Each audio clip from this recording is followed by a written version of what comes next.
منہ سے بیان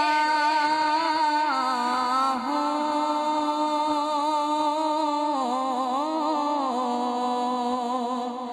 تیرے اوصاف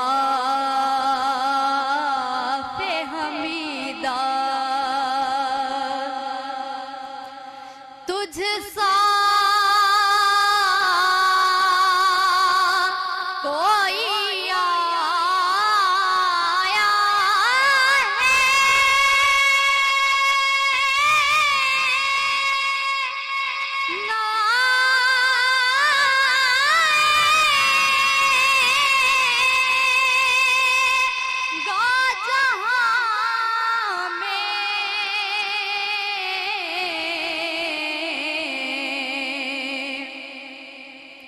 تجھ سا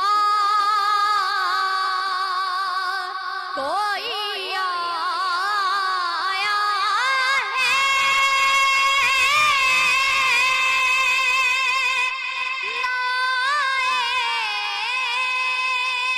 لائے گا جہاں میں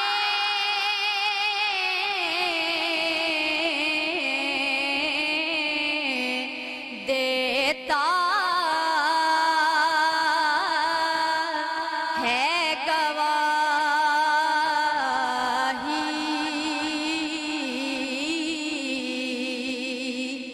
یہی عالم کا جریدہ یوں دور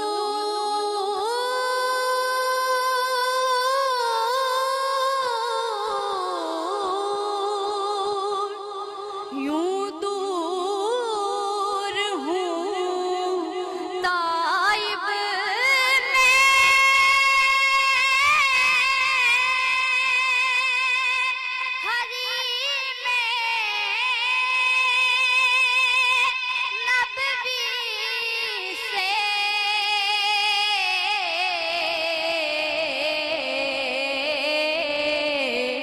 صحرا میں ہو جس طرح کوئی شاخ بریدہ کس منہ سے بیان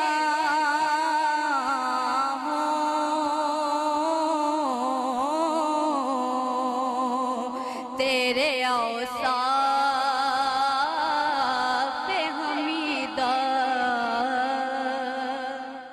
ماشاءاللہ بہت خوب. اقرا آپ کی آواز اتنی خوبصورت ہے اور آپ نے کلام اتنا زبردست اتنا پیارا پڑھا. You are so blessed. بیٹا میں داد دینے کو نہیں، میرا داد دینے کو دل نہیں کرتا، میرا دعا دینے کو دل کر رہا ہے. یا اللہ نیک نصیب کرے جن کی شان میں پڑھ رہی ہو، ان کے صدقے سے ہر مشکل حل ہو، ہر آسانی ہو انشاءاللہ تعالی. بہت عمدہ. اب یہ پروگرام میں ختم نہیں کروں گا جب تک تمہاری ایک اور نعت شامل ہوگی. ابھی میں بتاؤں گا میری فرمائش پہ کیا پڑھو گی. ہم چلتے ہیں بخاری صاحب کی طرف. بخاری صاحب سلسلہ آپ جاری رکھیں. بھائیوں نے دھوکے سے حضرت یعقوب کو کہا کہ ہمارے ساتھ کھیلنے کے لیے بھیج دیجئے. پھر کیا معاملہ ہوا؟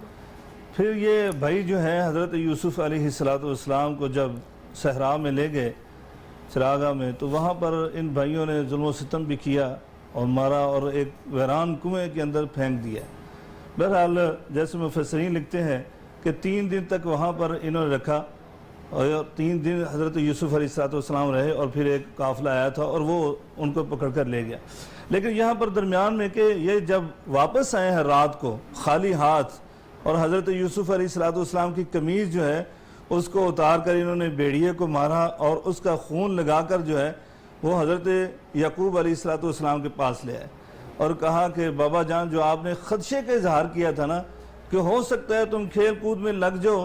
اور میرے بیٹے کو بھیڑیا کوئی آ کر کھا جائے، تو وہ خدشہ آپ کا پورا ہو گیا. اس لیے یہ معاملہ ہو گیا ہے کہ حضرت یوسف علیہ السلام کو ہمارے بھائی کو جو ہے بھیڑیا کھا گیا، ہم اس سے غافل تھے. حضرت یعقوب علیہ السلام نے جب قمیض کو دیکھا، اور میں یہاں پر آپ کو بتانا چاہتا ہوں کہ قاضی سلیمان منصور پوری ایک بہت بڑے عالم دین گزرے ہیں، انہوں نے رحمت اللہ علیہ کتاب بھی لکھی سیرت النبی صلی اللہ علیہ وسلم. انہوں نے اس سورہ یوسف کی ایک مستقل یعنی کہ تفسیر لکھی ہے، اور نام بڑا پیارا انہوں نے رکھا الجمال والکمال، بہت پیارا خوبصورت نام۔ اس کے اندر انہوں نے ذکر کیا ہے کہ وہ قمیض جو تھی نا وہ تطریز یعنی کہ کڑھائی والی قمیض تھی اور کہیں سے پھٹی نہیں تھی، کہیں سے پھٹی ہوئی نہیں تھی، ٹانکا نہیں اڑا ہوا تھا۔ میں یہاں بتانا چاہتا ہوں کہ یہ کڑھائی جو ہے نا یہ صرف آج کا نہیں ہے کہ اچھا لباس ہے، کڑھائی والا لباس ہے، بلکہ یہ حضرت یوسف علیہ السلام نے پہنا ہوا تھا۔ تو یہ اچھا لباس جو پہننا چاہیے، اللہ تعالیٰ خود کہتا ہے یا بنی آدم خذوا زینتکم عند کل مسجد، ہاں جی، کہ جب بھی مسجد میں آؤ، میرے گھر میں آؤ تو خوبصورت لباس زیب تن کر کے آؤ، تو خوبصورت لباس پہننا چاہیے، الناس باللباس، عطر لگانا چاہیے، بال سنوارنے چاہیے، بالکل۔ تو بہرحال یہ جب جیسے آپ نے کہا نا کہ وہ قمیض کہیں سے نہیں پھٹی ہوئی تھی، حضرت یعقوب علیہ السلام نے جب دیکھا تو کہا کہ وہ بھیڑیا بہت سیانا تھا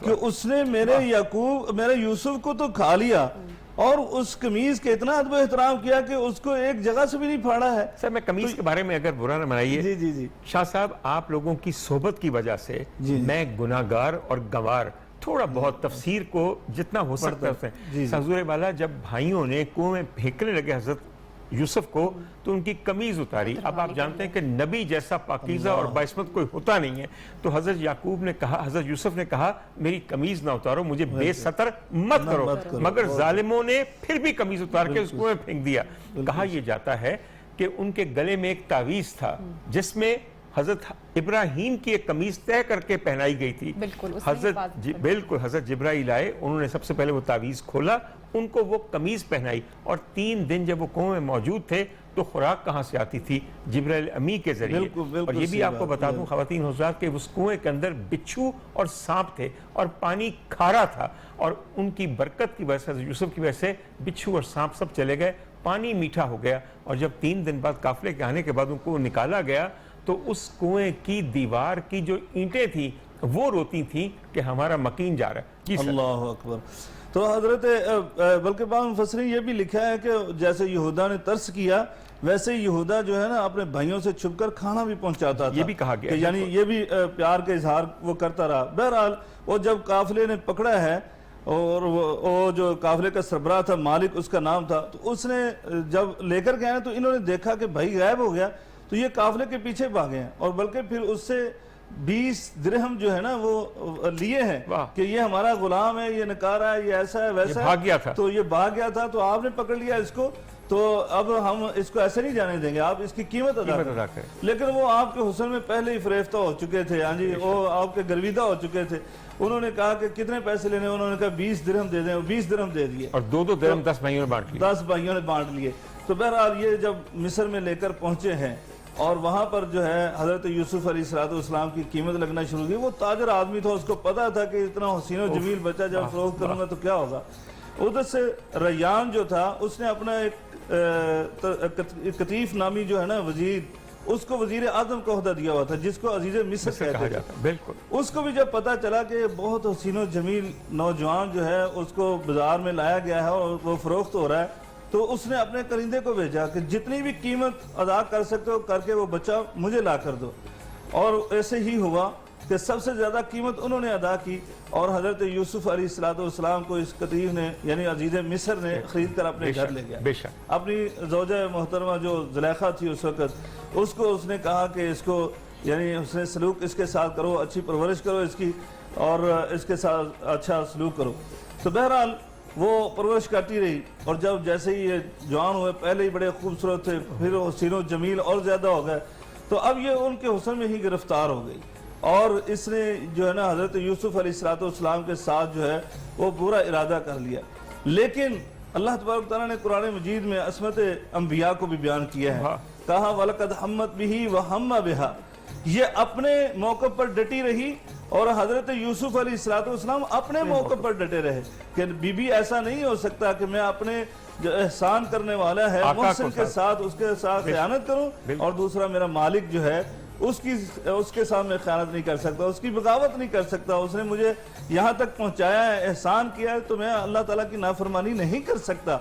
تو بہرحال اللہ تبارک و تعالیٰ نے وہاں بھی سرخرو کر کے نکالا ہے، لیکن جیسے ہی وہ آپ کو پتہ ہے پورا واقعہ جو ہے قرآن مجید نے بیان کیا، یہاں پر ہمارے لیے ایک اور بہت بڑا سبق ہے، کیونکہ ہم میڈیا پر بیٹھے ہوئے ہیں، تو میڈیا کے لحاظ سے ہم یہ بات کرنا چاہتے ہیں کہ سورہ یوسف جو ہے نا جی وہ ہر لحاظ سے ایک بندہ مومن کے لیے جو ہے نا وہ دستور حیات ہے، دستور حیات جس بھی فیلڈ میں ہے۔ آپ نے کہا کہ بہت سے دروس ہیں، وہ جی، پورا ایک نصاب ہے دروس پورا کا۔ نصاب بے ہے۔ شک بے تو شک یہ میڈیا کے حوالے سے یہ دیکھیں، یعنی خبر کو ہمارے ہاں نشر کیا جاتا ہے لیکن اس کے انجام کو نہیں بتایا جاتا کہ اس کا انجام کیا ہوا۔ یہاں پر خبر یہ بتا دی جاتی ہے وہاں پر ڈاکہ پڑا، وہاں پر قتل ہوا، وہاں پر یہ ہوا، لیکن اس کا انجام کیا ہوا وہ کبھی نہیں کسی کو بتلایا جاتا، اور بلکہ یہ بتا دیا جاتا کتنی آسانی کے ساتھ انہوں نے یہ جو ہے نا برا کام سر انجام دے دیا، لیکن اس کا رزلٹ اور نتیجہ کیا نکلتا ہے، کیونکہ کسی بھی برائی کا اچھا انجام نہیں نکلتا، بے شک وہ انجام بھی دکھانا چاہیے۔ اللہ تعالیٰ نے یہاں پر انجام بھی دکھایا ہے کہ اچھائی کا کیا صلہ ملا اور برائی کا کیا انجام ہوا ہے۔ حضرت یوسف علیہ السلام کے ساتھ جب اس نے بند کمروں میں ایسے کیا، اور حضرت یوسف علیہ السلام کے بارے میں آتا ہے تفاسیر کے اندر۔ سر یہاں پہ تھوڑا سا ہمیں صبر کا جو ان کو انعام ملا وہ اس پر ہم چاہیں گے کہ بریک کا چونکہ کہا جا رہا ہے جب بریک سے واپس آئیں گے تو ایک تو جو سبق ملا یہ جو واقعہ زلیخا میں اس سے صرف کیا جاتے ملتا جاتے ہے؟ نبیہ ایک چھوٹی سی بات کہتا ہوں اگر 30 سیکنڈ ہو صرف، حضرت یوسف کو مصر میں جب بیچا گیا تو ان کے وزن کے مطابق سونا، ان کے وزن کے مطابق مشک اور ان کے وزن کے مطابق ریشم، ان چیزوں میں تول کے بیچا گیا۔ میں قربان جاؤں صدیقہ طاہرہ حضرت عائشہ پہ بعد میں فرماتی تھیں کہ اگر کسی نے میرے یوسف کے رخ زیبا کو دیکھا ہوتا تو کبھی یوسف کی یہ قیمت ادا کرتے، واری صدقے جاؤں میں کیا کروں، کسی بھی چیز کو دیکھیں میرا دھیان خود بخود اتر جاتا ہے۔ خواتین و حضرات ہمارے ساتھ رہیے، یہ سلسلہ آگے بڑھاتے ہیں۔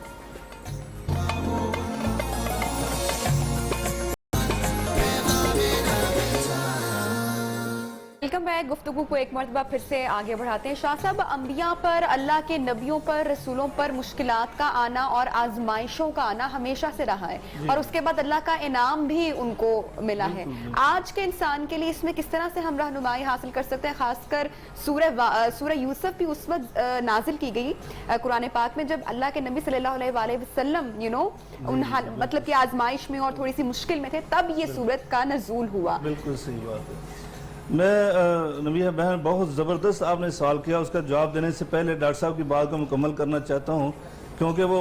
ہم وہاں پر پہنچ چکے تھے کہ حضرت یوسف علیہ السلام کے حسن و جمال کی وجہ سے ایسے معاملہ، یعنی جس نے تربیت کی وہی خاتون جو ہے ان کے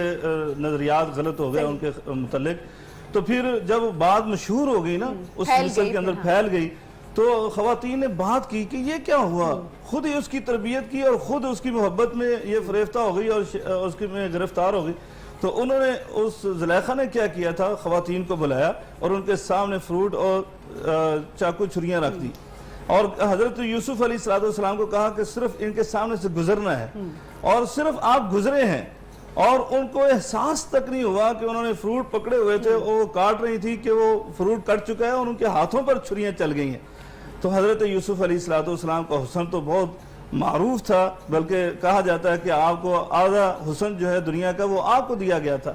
لیکن جیسے ڈاکٹر صاحب بات کر رہے تھے کیا کریں کہ نبی کریم صلی اللہ علیہ وسلم کو حسن و جمال۔ آپ ڈاکٹر صاحب آپ نے اپنے انٹرویو میں کہا تھا کہ شاید کوئی آپ پر بات کرے گا، کر ہی نہیں سکتا، اس لیے کہ ام المومنین کا ترجمانی آپ نے کی ہے۔ سیدہ عائشہ صدیقہ رضی اللہ تعالیٰ عنہ نے فرمایا تھا، آپ نے کہا نا کہ وہ قیمت کے حوالے سے، انہوں نے یہاں بھی کہا تھا کہ اگر مصر کی خواتین جنہوں نے حضرت یوسف کے حسن کو دیکھا اور اپنے ہاتھوں کو کاٹ لیا،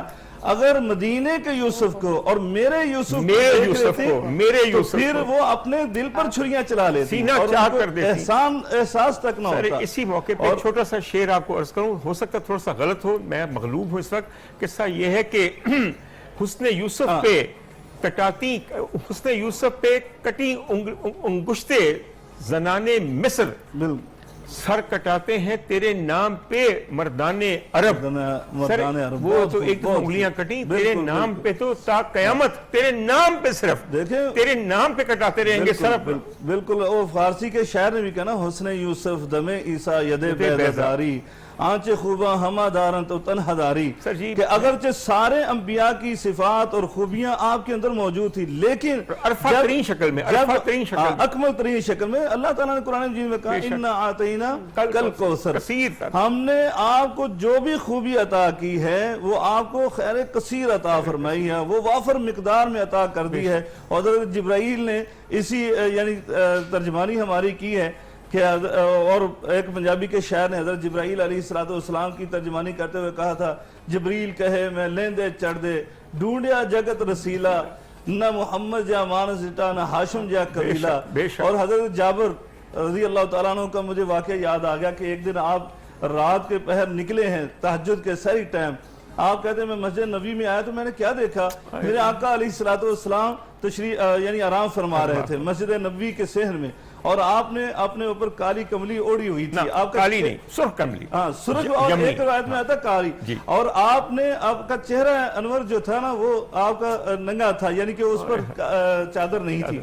تو کہتے 14ویں کا چاند تھا اتفاق سے، اور میں کبھی چاند کو دیکھتا، کبھی نبی کریم صلی اللہ علیہ وسلم کو دیکھتا، میرے دل میں خیال پیدا ہوا آج جابر تو نے فیصلہ کرنا ہے کہ کون حسین ہے، آسمان کا چاند ہے یا یہ نبی کریم صلی اللہ علیہ وسلم، مدینے کا چاند زیادہ خوبصورت ہے۔ کہتے ہیں میں دونوں کی طرف دیکھتا رہا، بار بار دیکھنے کے بعد میں یہ کہنے پر مجبور ہو گیا کہ آسمان کا چاند جو ہے وہ تو داغدار ہے لیکن میرے نبی کا چہرہ صاف ہے۔ ہاں جی، اور پنجابی کے شاعر نے کہا، روایت کرندہ جابر سہارا میں کراتی ڈٹھا محمد پیارا صلی اللہ علیہ وسلم، چنو 14 سیتے کوئی کوئی ستارہ، میں دیکھا دوہانو دوبارہ دوبارہ، یعنی میں دونوں بار بار دیکھ رہا تھا دونوں کو، لیکن میں فیصلہ کرنے پر مجبور ہو گیا کہ نبی کریم صلی اللہ علیہ وسلم جو ہیں وہ زیادہ حسین و جمیل، آپ کے حسن و جمال کا تو کوئی ثانی ہو ہی نہیں سکتا۔ میں یہاں پہ شاہ صاحب ایک چھوٹی سی بات ہے